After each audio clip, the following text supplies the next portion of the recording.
May kwento ako. Babae po ako.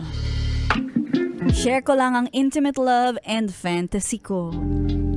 Meron akong boyfriend of 3 years. Sa totoo lang, last year ay nagpadala na ako ng kwento sa inyo. Salamat sa pagiging certified MILF Buddy subscriber.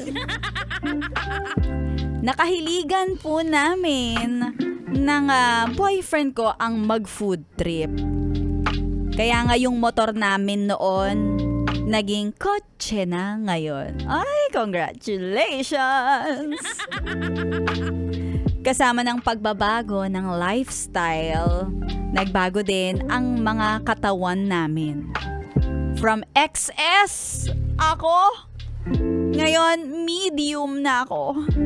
As in, medium malaki.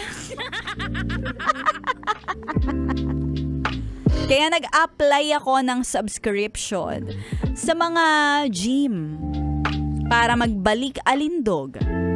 At itong nagdaang buwan, December, hindi ko naman nagamit dahil sa busy naman ako sa trabaho.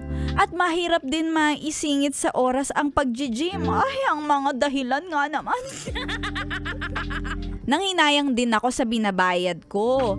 At nung pumunta ako para sana mag-cancel ng subscription, eto na. Ipinakilala ako ng manager ng gym sa kanilang bagong fitness trainer. Ayan. Grabe ang aura ng itong kapugian at kabortahan ng fitness trainer na ito. Mga katangian na nagpapalabas ng aking kahinaan. Tapos, eto na nga. Pagbalik ko rin sa gym, nag-iba. Dahil parang dumami ang mga guwapo na nagwo-workout. Puro ako wina-welcome ng mga malalaking muscles.